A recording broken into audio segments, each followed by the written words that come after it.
Hello dear student, success classes technical education के YouTube platform पर एक बार फिर से आपका स्वागत है बेटा। और मैं अजय उपाध्याय आज आपके लिए लेकर के आया हूँ unit 4 human values and professional ethics का वन शॉट।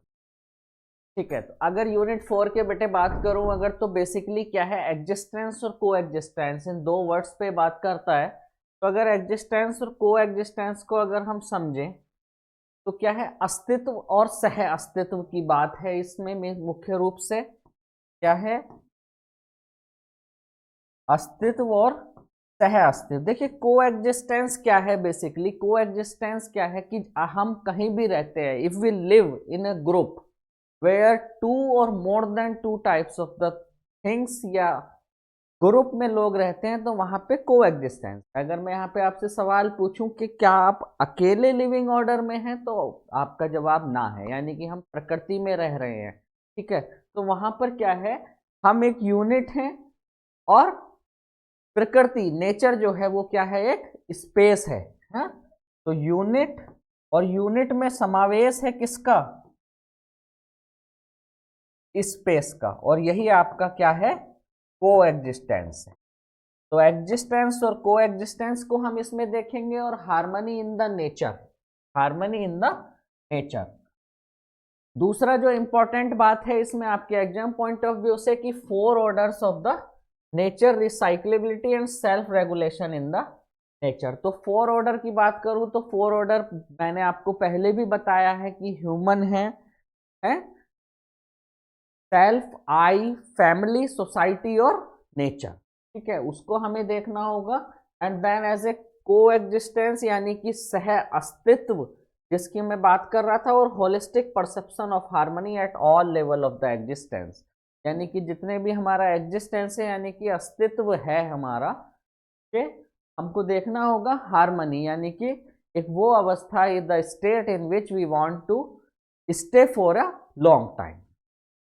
तो चलिए शुरू करते हैं और आज ही इसको खत्म करेंगे। तो सबसे पहले और मोस्ट इंपोर्टेंट आपका क्वेश्चन है, जो आपके क्वेश्चन पेपर में भी आता है इस यूनिट से, कि व्हाट इज द एग्जिस्टेंस। तो देखिए अस्तित्व क्या है।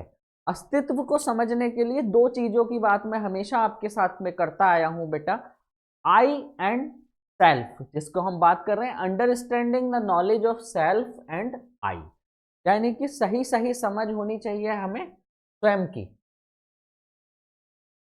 अंडरस्टैंडिंग में भी मैं यहां पे कहना चाहूंगा राइट अंडरस्टैंडिंग, सही समझ ऑफ आई। दूसरा क्या है, टू नो अबाउट द अस्तित्व, इसी का एक पार्ट है। नॉलेज ऑफ ह्यूमन कंडक्ट, यानी कि जो खुशी पूर्वक जो अवस्था है उसके व्यवहार को समझना। ठीक है, तो बेसिकली क्या निकल के आया कि knowledge of I and knowledge of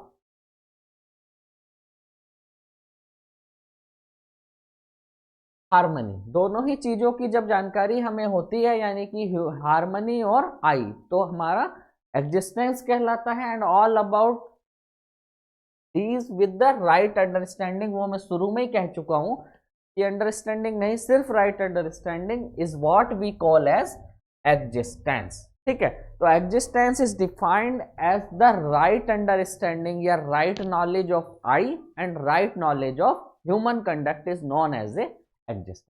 क्या बना इसका, कि right understanding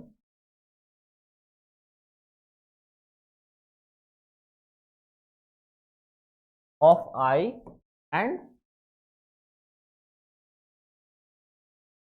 knowledge is known as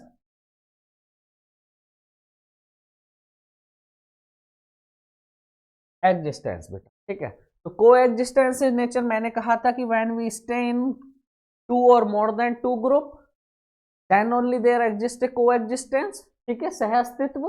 तो coexist in nature means there is a relationship and the complementary among all the entity is nature including human beings.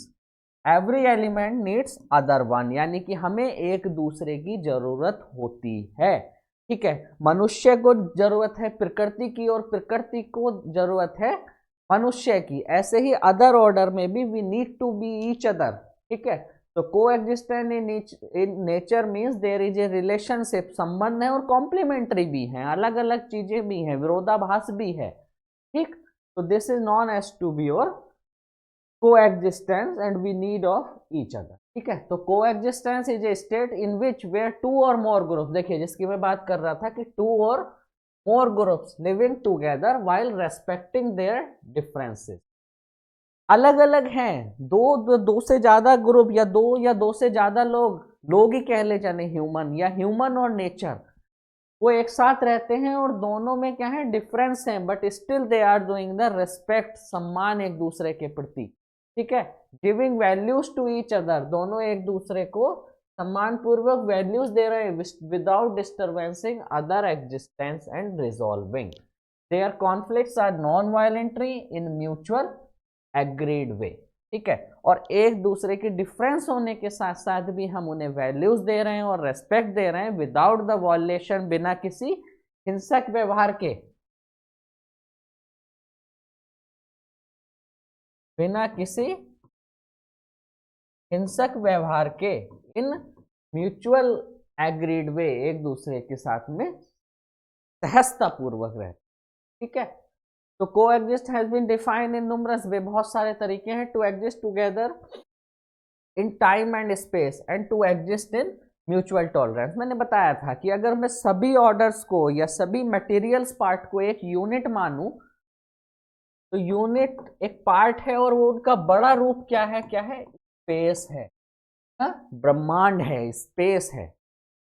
तो to learn the recognise as live without difference, और वही हमें सह अस्तित्व में सीखना है कि वी कैन लिव विदाउट या with differences, to have a relationship between person और group in which none of the parties is trying to destroy the others. और इसी तरीके से हमें सीखना है कि हम बिना एक दूसरे को वायलेंट, हिंसक हुए, नुकसान पहुंचाए एक दूसरे के साथ में ठीक ठीक रह पा रहे हैं,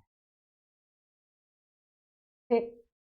the world is full of diversity, देखिए बिल्कुल संसार जो है ये डाइवर्सिटी है ना। डाइवर्सिटी ऑफ इंडिया आपने पढ़ा है, यहाँ पे मैं वर्ल्ड की बात करूंगा, द वर्ल्ड इज डाइवर्सिटी, ठीक है। तो there are a lot of difference, किस किस बेस पे है डाइवर्सिटी बेटी, कल्चर पे है, संस्कृति पे है, बोलचाल पे है, लैंग्वेजेस पे है, धर्म के आधार पर है,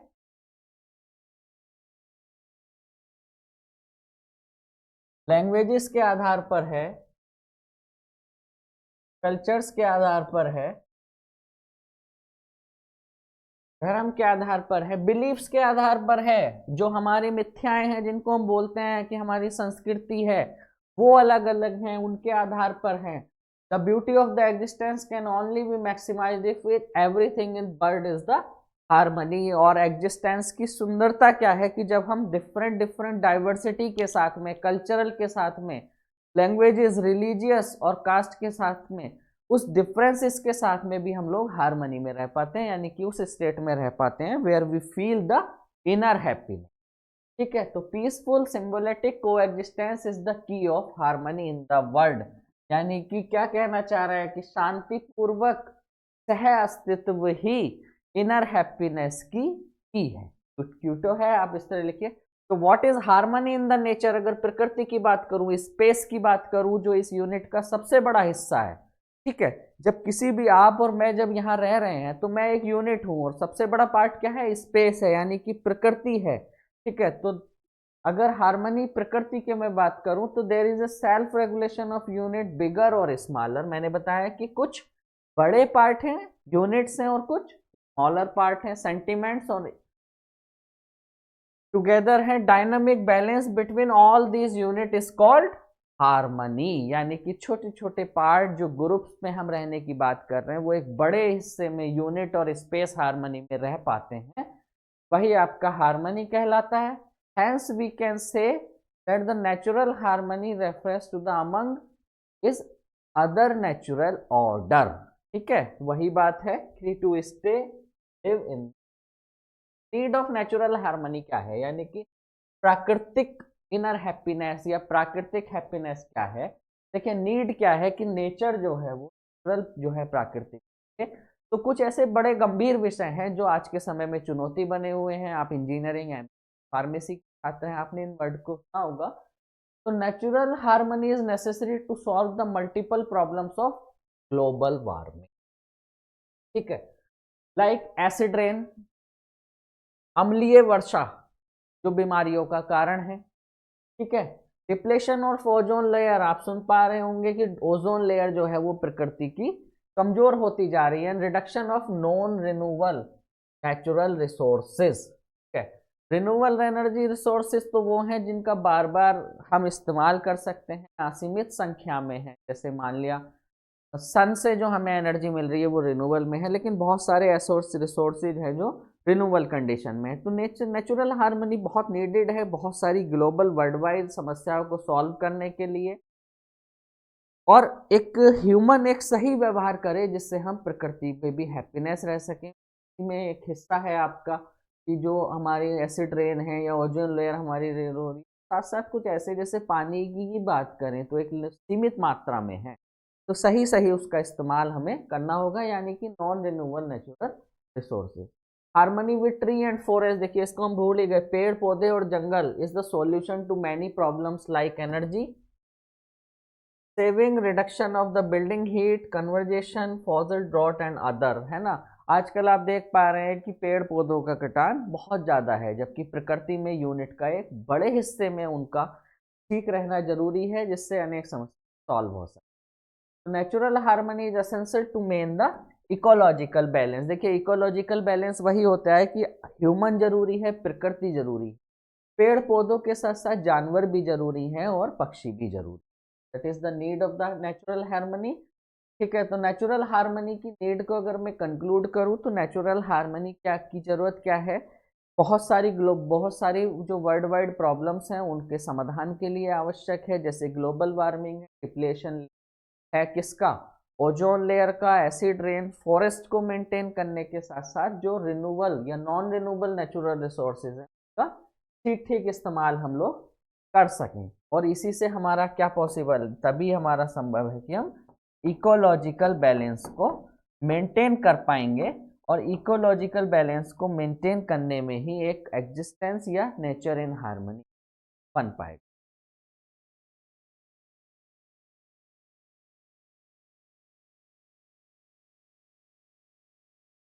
ठीक, तो how you will create, we have to work in the direction of the development of mankind from animal conscious to the human consciousness. देखिए मनुष्य ही किसी भी यूनिट का सबसे बड़ा हिस्सा है, तो सबसे पहले अगर हम प्रकृति को मेंटेन रख पाए तो मेरी जिम्मेदारी और आपकी जिम्मेदारी है, और कब आएगा जब हम पशु चेतना से मानवीय चेतना पे जीना सीख जाएं। कहाँ से, एनिमल कॉन्शियसनेस टू मानवीय चेतना यानी कि ह्यूमन कॉन्शियसनेस। ठीक है, and this would be possible only through the working of right understanding.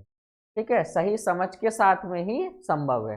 Law and punishment against those who disturb the harmony as well as the declaring appreciation and award for who are the eco friendly. बिल्कुल, कानून, punishment, सजा जो प्रकृति को नुकसान पहुंचा रहे हैं उनके लिए आवश्यक हो गया है, और जो उसको मेंटेन रख पा रहे हैं उनको अप्रिशिएट, कुछ इस तरह के हैं जो ह्यूमन कंडक्ट बिहेवियर में आवश्यक है। Being self conscious, self discipline, self motivation, देखिए उससे भी ज्यादा है, can maintain the harmony in the nature. आवश्यक क्या है कि मैं अपने आप में स्वयं में डिसिप्लिन हूं, मैं अपने आप में रेगुलेटेड हूं, वही प्रकृति को मेंटेन करने में सबसे आवश्यक है। ठीक है, तो difference between the nature and space, देखिए जिसकी मैं बात कर रहा था कि हम एक यूनिट हैं और स्पेस जो है वो एक बड़ी यूनिट है, स्मॉल एंड बिगर यूनिट। तो क्या डिफरेंस है कि नेचर इज लिमिटेड और स्पेस इज अनलिमिटेड। बिल्कुल, nature is active where space shows no activity. प्रकृति तो अपनी डिफरेंट डिफरेंट एक्टिविटीज दिखाती है, कभी बसंत ऋतु आती है, कभी गर्मी और कभी सर्दी, तो उसमें एक एक्टिविटीज है। ठीक है, nature entities can be energise while energy in the spatial way is equilibrium condition. Space में जो एनर्जी है वो एक स्थिर है। ठीक है, एग्जाम्पल ऑफ नेचर 4 ऑर्डर की मैं जिसकी बात कर रहा था कि material, pranic, animal and the human order. ठीक है, और एग्जाम्पल्स ऑफ स्टार क्या है आप जानते हैं, स्टार्स हैं, तारे, सितारे, आसमान, डिफरेंट डिफरेंट ग्रह जी हमारे क्या हैं, ये पूरा एक स्पेस है, या मैं जिस वर्ड को आपके साथ साझा करूं जिससे आप फैमिलियर हैं, ब्रह्मांड है। तो difference between the unit and space, unit एक हिस्सा है और स्पेस एक पूरा पार्ट है। तो unit are limited while the space entities are unlimited. Unit are materialistic in nature, ठीक है, मटेरियल्स हैं डिफरेंट डिफरेंट यूनिट्स में, ह्यूमन बीइंग है, नेचर है, प्रकृति है, whereas space is consciousness in the nature. Units active हैं और स्पेस शोज नो एक्टिविटी, बिल्कुल वही बात है जो पहले है। और unit undergoes the structural change, ठीक है, छोटे छोटे यूनिट्स जो हैं उनमें स्ट्रक्चरल चेंज होता रहता है, whereas the space does not undergo the structural change, they are the continuous. ठीक, तो the four order of the nature, जो मेटेरियलिक ऑर्डर की मैं बात कर रहा था, तो all the physical object that are in the solid, liquid और गैस स्टेट, मटेरियल स्टेट, ठीक है, जो किसी मॉलिक्यूल से बने हैं, आइदर लिविंग और non living, are collectively termed as nature, ठीक है, जितने भी मटेरियल्स हैं, गैस है, लिक्विड है, सॉलिड है, ठीक है, आइदर दे आर लिविंग और non living. In other words the aggregate of all the mutual interacting units, big और स्मॉल, ठीक है, सेंटीमेंट और in sentiment, together can called as a nature. ठीक, प्रकृति की बात नहीं हो रही है, नेचुरल नेचर की बात हो रही है, या नेचर में मिलने वाले मटेरियल्स की बात हो रही है। These units are infinite in numbers and we could easily observe that there existed dynamic balance, self-regulation among all these units and there are four orders of the nature, ठीक है। पहला क्या है, मटेरियल ऑर्डर, ठीक है, big land mass of the continent, gigantic water bodies like ocean, समुद्र हैं, सागर हैं, ठीक, high mountains and deep rivers, atmosphere, ठीक, मिनरल्स बिलो द सैंड, ठीक, all fall into the material order of the पदार्थ अवस्था। किसी में भी हो सकती है, अगर हिंदी में आप समझना चाहें तो क्या है ये, पदार्थ अवस्था, यही हमारा क्या कहलाता है, material order. In fact, if we look around the earth, तो there is a different for stars, planets, अगर हम पृथ्वी के चारों तरफ बात करें तो प्लांट्स हैं, मून्स हैं और सर्वल एस्ट्रोनॉमिकल बॉडीज हैं जिनकी मैं बात कर रहा था, सूर्य ग्रह, नवग्रह जो है ये सराउंडिंग, ठीक है। प्राइमिक ऑर्डर और द प्लांट ऑर्डर, दूसरे ऑर्डर की बात करें तो mass is covered with grass, हमारी जो धरती है या एंटायर सोल है वो घास से कवर्ड है। हमारे प्लांट्स हैं, बहुत सारे ह्यूज फॉरेस्ट हैं, अमेजोन जैसे आपने सुना होगा, flora in the ocean, all of these is the plant या bio order is the next big order of our planet. It's the qualities which innate to the unit, each unit in the existence exhibited as an इनटेंस या intrinsic quality that can not B separated from it, ठीक है, जितने भी orders हैं उनकी अपनी एक particular quality होती है, गैस हो, प्रकृति हो, कोई पेड़ हो, कोई जंगल हो, है, तो this is the intrinsic of the unit. और material order, when we burn coil it has finished burning and only some of his last and smoke have been gone out, it is not that the basic material of the fundamental particles in the coil have ceased to exist or disappeared from the existence. Example के तौर पे समझ, कोयले को जलाते हैं, बाद में जल जाता है, बर्निंग मटेरियल बचता है, धुआं चला जाता है, गो आउट्स, ठीक है, तो they are being disappeared from the existence. देखिए, प्रकृति को समझ रहे हैं, यूनिट को समझ रहे हैं और स्पेस को समझ रहे हैं। They may not be visible to the eye at that moment, but they continue to exist. They are still in the form of other matter or in the form of gases. ठीक है, वही बात हुई, मैंने कोयले को जलाया, वो जल गया, जलने के बाद में फिर राख बची। हो सकता है हमें कोयला अब जो है आंखों से ना दिख रहा हो, but they exist in the other form and they are still in the form of matter, in form of gases और extra. This is there with all the material, और ये सभी के साथ है लगभग। We can not destroy matter, we can only convert it from one form to the other form. So there, to exist or existence is intrinsic all the material and it is initiate to it. We cannot separate the existence of things from things itself. यानी कि हम किसी भी material को उसके अस्तित्व से दूर नहीं कर सकते, हम किसी भी मटेरियल को खत्म नहीं कर सकते। एज ए ह्यूमन बीइंग हम उसकी एक अवस्था को दूसरी अवस्था में कन्वर्ट कर सकते, ठीक है। पानी है, पानी को आपने बॉईल किया, बॉईल करने के बाद में वेपर फॉर्म में हमें पानी खत्म हो जाएगा ऐसा लगेगा, but water is there, what we did, we change their state from one to another, we can't destroy, so they always stay in their existence, यानी कि अस्तित्व की अवस्था में रहते हैं। प्लांट और bio order, development of the material order, it has also the intense of existence, in addition it also exist the growth. पेड़ पौधे आप कट कर देंगे वो फिर से बड़ा होगा, आप कट कर देंगे आप फिर से बड़ा होगा, तो उसमें भी अस्तित्व है, ग्रोथ है प्लांट और बायो ऑर्डर, या इसको हम बोल रहे हैं प्रेनिक ऑर्डर। तो principle of growth can not B separated from its unit, किसी भी को भी उसके जो एग्जिस्टेंस अवस्था है उससे हम सेपरेट नहीं कर सकते। इसी तरीके से ही ग्रोथ को can not B separated from any unit of this order. If it is panic order, it will grow. For example, if you have a plant, you cannot stop it from the growing. आप उसे बढ़ने से रोक सकते हैं क्या? नहीं रोक सकते, ठीक है। It will continue to respire and keep changing its way. ये लगातार बढ़ता रहेगा. The only way you can stop it from going by cutting it. But when you do that, it ceases to belong the pranic order. Instead, decays and then belonging to the material order. So as long as you have a plant, it will grow, ठीक है।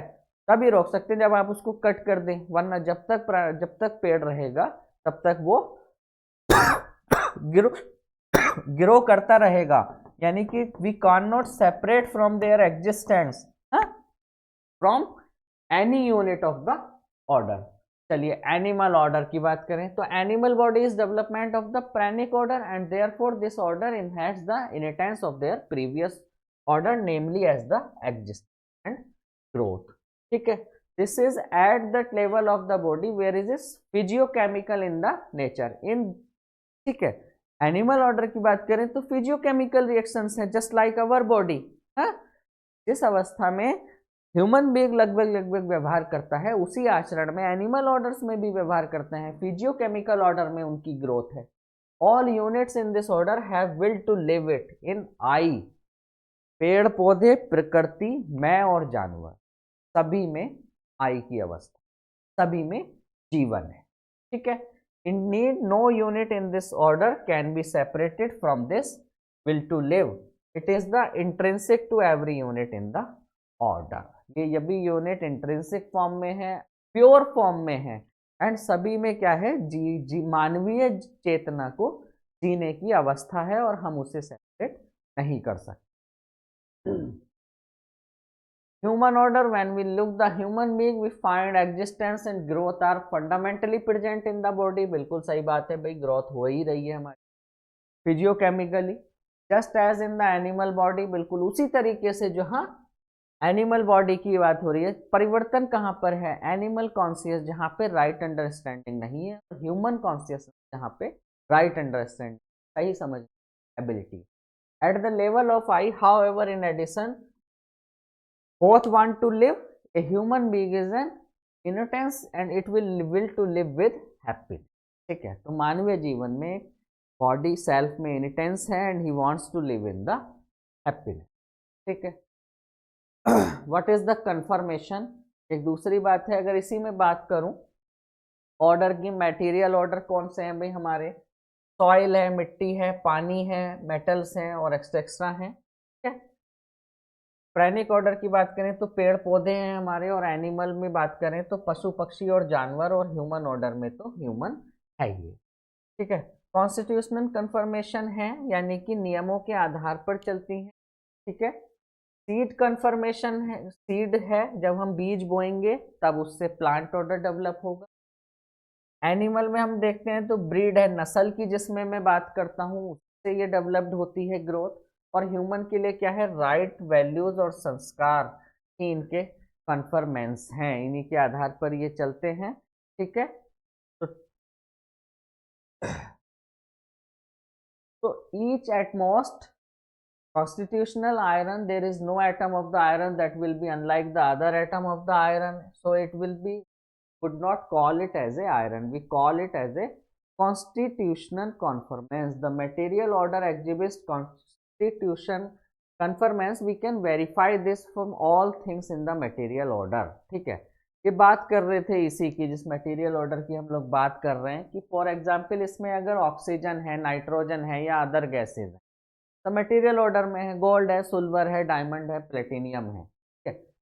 All these conform to and are always according to the constitution of their kind. ये हमेशा जिस तरीके से इनका निर्माण हुआ है उसी से ये रहती हैं। Hence we can say any matter conforms to its constitution और हैज द कॉन्स्टिट्यूशन कन्फर्म। एक निश्चित एक इनकी गुणवत्ता है या इनकी एक क्वालिटी है और उसी के आधार पर ये रहना चाहते। Plant bio order need neem seed will always sprout a neem. नीम का बीज है, हमेशा नीम ही पैदा करेगा। नीम का बीज, अगर आप नीम का बीज है या नीम का पेड़ लगाएंगे तो नीम ही बड़ा होगा ना, ठीक है। Fruits, its leave, the taste of the leave, the colour of the leave and all these information and the basic information every neem plant is stored in the seed, ठीक है। और नीम के बारे में पता है कि कड़वा होगा, हरी पत्तियां होंगी और ये सब कुछ होगा, तो ये कहाँ से होगा? ये सब उसका जो बीज है वहीं से ये क्वालिटीज डिसाइड होती हैं। तो plant is always as the seed, और we can say as the seed thus the plant, hence we say that a plant conformance to the seed और it has the seed conformation. जिस table को मैंने बात करी थी उसी उदाहरण को डिफरेंट उसमें समझाने की कोशिश हो रही है, ठीक है। ऐसे ही आप जो है एनिमल ब्रीड को आप समझते हैं कि काव हमेशा काव होती है, dog is always like a dog, ठीक है। तो animal conforms to their breed form में जाता है, ब्रीडिंग फॉर्म में जाता है, and their behave is also according to their from which category they, का व्यवहार भी उसी तरीके से होता है जिस तरीके से वो पैदा हो। But we can say that इस तीनों चीज में अगर मैं बात करूं तो we can say the humans are not according to the lineage और race at is the animal. We may pay something from our parents as we grow, ठीक है। अब इन चारों ऑर्डर की अगर मैं बात करूं, किस किस की? मटेरियल्स की। मटेरियल की क्वालिटी के बेस पे वो उनका जो कन्फर्म्स है वो सेम है, प्लांट के बेस पे भी सेम है, जिसका बीज है उसकी जो क्वालिटी है वो वैसे ही रहेगा। ऐसे ही इसी में तीसरी कैटेगरी थी हमारी एनिमल। लेकिन अगर ह्यूमन की बात करें, ह्यूमन नॉलेज ऑर्डर है, ठीक है। तो जब वो बड़ा होगा तो as we can may pick something from our parents as we grow up, but we are usually very different in many way from them. हम अगर हमारा फॉर्मेशन या कन्फर्म्स देखें तो हमारा किससे है? पेरेंटल स्टेट से है। बट एज वी ग्रो, जब हम बड़े होते हैं तो बाकी तीन ऑर्डर की तरह हमारे साथ में क्या समस्या है कि हम कुछ तो एक्सेप्ट कर सकते हैं, कहाँ से? अपने पेरेंट्स से कर सकते हैं, और बाकी हम डिफरेंट भी हो सकते हैं, बाकी हम डिफरेंट भी हो सकते हैं। तो we humans are the according to our imagination, according to our desire, thoughts and the selection of the thoughts in I. जो हमारे आई की जो थॉट्स हैं उनके एडॉप्शन के आधार पर है। तो we have in the I can come from anywhere, और ये कहीं से भी आ सकता, नॉट नेसेसरी कि जो ह्यूमन का कंफर्मेशन है वो भी वैसा ही है रहे, ठीक है। तो it can come from the past memory itself, तो it can come from the other parents environmental. तो अगर चारों ऑर्डर की बात करूं तो सबसे ज्यादा जो अनिश्चितता है वो ह्यूमन ऑर्डर में है। प्लांट ऑर्डर की बात करूं तो नीम का पेड़ मैंने लगाया, तो नीम का पेड़ की क्वालिटी वो उसी को मेंटेन करेगा, ठीक है। पता है कि कड़वा स्वाद होगा, हरी पत्तियां होंगी।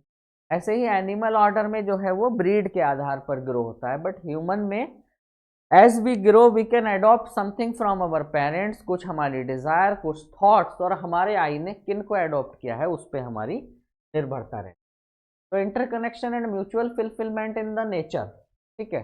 तो म्यूचुअल फिलफिलमेंट क्या है? आप समझते ही हैं कि जब चारों यूनिट्स या डिफरेंट ग्रुप में हम रहते हैं और वो एक दूसरे के साथ में ठीक रह पाए, वही हमारा म्यूचुअल फिलफिलमेंट है। तो first three order in the nature, पहले तीन ऑर्डर की अगर मैं बात करूं, किस किस की? एनिमल, मटेरियल और प्लांटिक ऑर्डर की। तो soil plant interact is an example of a mutual fulfilment between the material order and the bio order. मिट्टी के अगर बात करें, soil interaction, element, animals and birds, units of the element order depend upon the plants, ठीक है।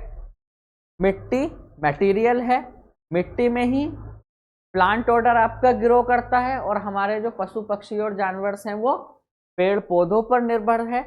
ठीक है, for their food, but unfortunately human order is not yet to able mutual fulfilment due to the lack of right understanding. देखिए मैं यही बात आपको समझाना चाह रहा था कि सॉइल, मिट्टी, मिट्टी के बाद में हम कहाँ आए, प्लांट। देखिए दोनों में म्यूचुअल फिलफिलमेंट है, मिट्टी जितनी अच्छी होगी प्लांट उतना ही अच्छा ग्रो करे।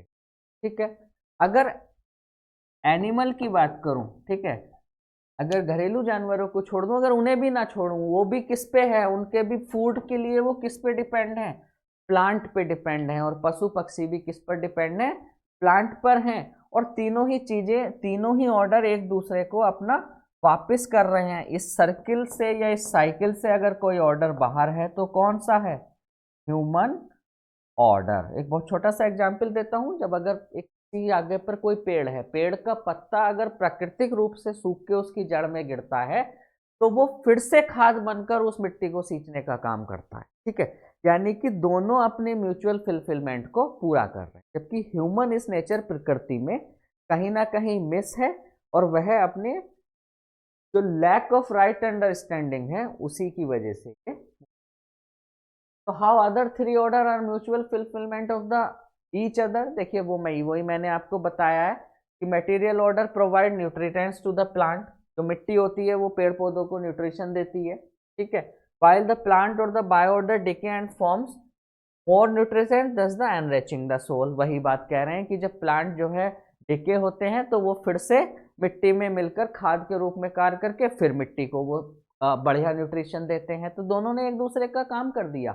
ठीक है, तो एग्जाम्पल्स हैं ये। तो व्हाट इज द रिसाइक्लेबिलिटी या रिसाइकेब, जो आपने वर्ड सुना होगा प्रकृति में, रिसाइक्लेबल क्या है, in during a process a material unit in nature transform and finally comes from back to the same form, it is called recyclable. ठीक है, एनवायरमेंट में भी आपको विमल सर ने इस बारे में पढ़ाया होगा। ठीक है, तो वाटर की बात करें तो वाटर की बात करें, वाटर है भाप बनेगा। ठीक है, उसके बाद में क्या होगा, they will again come back to the weather phenomenal condition के हिसाब से, फिर में वो छोटी छोटी बूंदों में कन्वर्ट होकर फिर से पानी में। ठीक, अब बात आती है what is the self regulation. ठीक है, तो breeds of animal and plants are continuous to exist by themself in mutual fulfilling manner. ठीक है, नीम का पेड़ है, नीम के पेड़ से नीम का पेड़ ही ग्रोड होगा। और एनिमल ऑर्डर की बात करूं तो ब्रीड पे डिपेंड करता है और वही चीजें आगे चलती। So in the self-regulation, population of animal and plants, birds are regulated in such a way that the breed continue to exist। ठीक है, तो स्पेस में अगर बात करूं तो ये 2 मार्क्स क्वेश्चन है बेटे कि what do you mean by the space define. ठीक है, तो space can be define as an unlimited entity. Space में मैंने बताया कि space is like a star, sky, animal order, एक बड़ा यूनिट की बात है। ठीक है, तो it can not be touched, smelt और seen, it exist with everywhere. ठीक है, it maintains a certain regulatory and obeys the certain rule. Holistic technology, तो holistic and human values refers to an approach that consider the interconnection in different aspect of human life. ठीक है, क्या है, it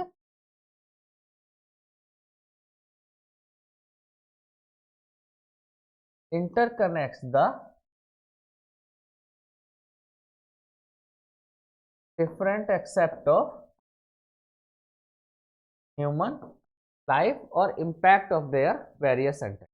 So holistic approach we suggest that this should be the eco-friendly. By holistic approach, holistic का मतलब होता है संपूर्ण, we means the process and technology adopted by us must be the compatible with the nature। ठीक है, यानी कि holistic का मतलब है कि जो भी टेक्नोलॉजी का हमने इस्तेमाल किया है या अडॉप्ट किया है वो कंपैटिबल होनी चाहिए प्रकृति के साथ में। ठीक है, तो यही था आज का लेक्चर हमारा। यूनिट 1 यहाँ, यूनिट 4 यहाँ पर पूरी होती है और यूनिट 5 भी आपको बहुत जल्दी शायद एक दिन जाएगी। तो ठीक है, thanks for watching the video, बहुत सारा प्यार आप दे रहे हैं।